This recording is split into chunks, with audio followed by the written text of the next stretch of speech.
Graça e paz, igreja linda do Senhor. Que hoje seja o melhor dia da sua vida.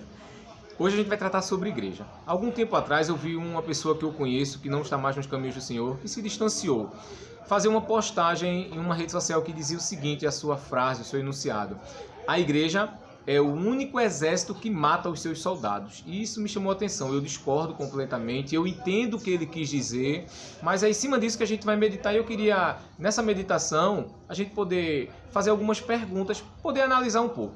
Mas vamos para um texto base para as nossas vidas, um texto que pode chamar as nossas atenções quanto o que é a igreja.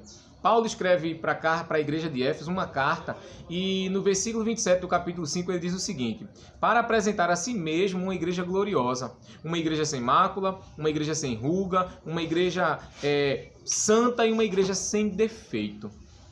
Bem sabemos que Paulo está falando à igreja, nesse capítulo, tratando de um relacionamento de marido com esposa, de que o homem tem que se entregar por amor à sua esposa, como Cristo amou a igreja e se entregou pela igreja. Mas nesse versículo 27, Paulo dá uma comparação do que é a igreja na presença de Deus, de como vai ser a igreja diante de Cristo e como ele espera essa igreja para poder viver na eternidade. Ele diz, olha, essa igreja é uma igreja, no versículo 27, gloriosa, uma igreja sem mácula, sem pecado, uma igreja sem ruga, uma igreja santa, uma igreja sem defeito. Aí você pode perguntar, e hoje?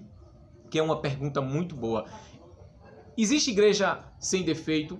Infelizmente, eu quero dizer para você, existem muitas pessoas dentro da igreja com muito defeito.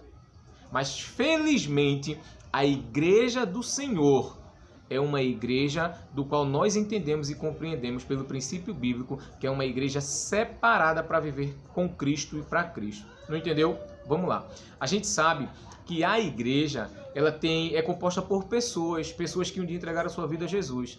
E essas pessoas são as pessoas que falham, são as pessoas que erram, são as pessoas que magoam, que são magoadas, que entristecem, são entristecidas. Nós sabemos que a composição de um grupo social dentro de uma religião, dentro de um credo, dentro de algo que eles possam chamar de fé, fazem com que eles possam ter pensamentos diferentes, mas que precisam ser conduzidos por algo.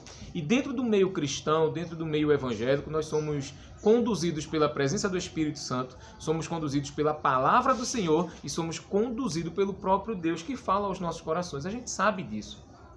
Baseado nisso, cabe a pergunta do que essa pessoa fez num tempo atrás. A igreja é o exército que mata seus soldados? Não.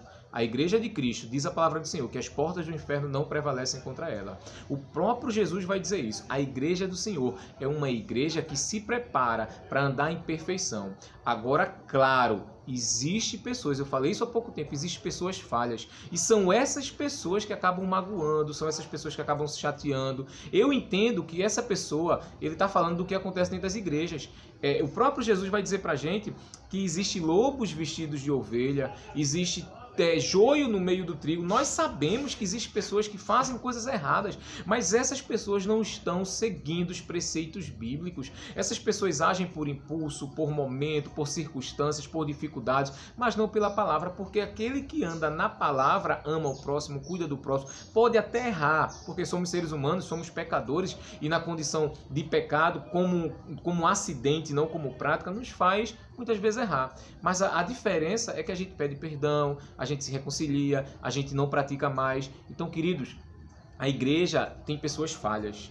Não culpe a igreja por erro de pessoas, não culpe a Cristo, não saia da presença dele porque alguém errou. Se alguém errou, a responsabilidade é desse alguém, não é de Deus, não é de Jesus, não é da palavra, não é do Espírito Santo. Então, quando essa pessoa no tempo atrás escreveu, a igreja é o único exército que mata seus soldados, eu entendi que ele quis dizer que dentro da igreja tem pessoas que magoam, que chateiam e fazem com que outras pessoas saiam.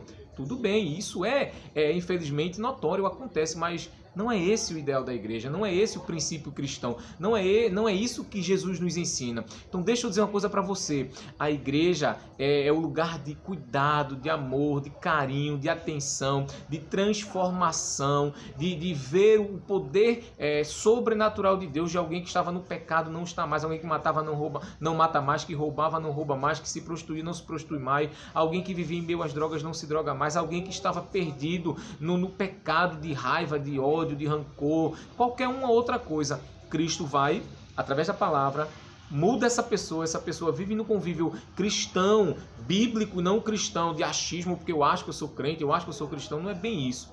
Então, mas a igreja, ela não mata, a igreja, ela cuida. Se tem pessoas ruins dentro da igreja, a Bíblia está dizendo, tem lobos vestidos de ovelha, cabe a nós orarmos por ela e orientarmos, ensinarmos. E aí eu pergunto, e aí, o que é que a gente deve fazer para poder lidar com isso? Ande na palavra, olhe para Cristo, busque ao Senhor, peça direção a Ele. Mas pastor, como é que eu encontro uma igreja perfeita? Literalmente, hoje nós não vamos encontrar a igreja perfeita. No céu nós iremos encontrar, mas a gente vai encontrar igrejas comprometidas com o Senhor. E aí como é que a gente faz isso? Vá para uma igreja que tem a palavra de Deus, que é a palavra como principal coisa que lá eles têm. Vá para uma igreja que tem um testemunho, uma igreja que cuida, que ama, que zela pelos membros da igreja. Vá para uma igreja que tem um líder ou líderes comprometidos com a palavra.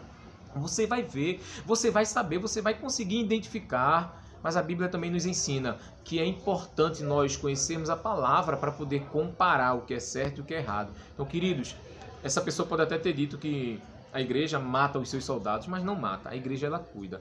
Pessoas dentro da igreja, pessoas ruins, que não se deixam ser levados, ministrados, tocados, não deixam o Espírito Santo trabalhar, essas pessoas agem errados. Mas eu digo para você, a igreja do Senhor, ela cuida, a igreja do Senhor, ela salva. A igreja do Senhor, não a igreja, Cristo é quem salva, mas a igreja ajuda a pessoa a ir a Cristo. É isso que eu quero que você entenda. De qualquer maneira, o que é que a gente faz com essas pessoas que estão erradas? Aconselhe ela, converse com ela. Não se desvie, não saia da igreja do Senhor. Eu estou numa igreja que está fazendo coisas erradas. Converse com o seu pastor, oriente, peça para ele lhe explicar pela palavra por que está fazendo isso. Caso contrário, que se não houver transformação, se não houver mudança, vá para uma igreja comprometida com a palavra. Mas não critique, não viva sendo maldizente. Claro que você vai combater o pecado, porque a Bíblia nos manda fazer isso, mas você, nós precisamos viver o Evangelho. A igreja, ela ajuda, a igreja, ela nos mantém, a igreja nos une, porque Cristo nos ensinou a andar como igreja, como amigos, como irmãos, como aquele que ajuda o outro que está precisando. E aí você pode perguntar, e como é que a gente vai viver no meio, às vezes, de pessoas ruins dentro da igreja? Pare de se importar com o pecado do outro.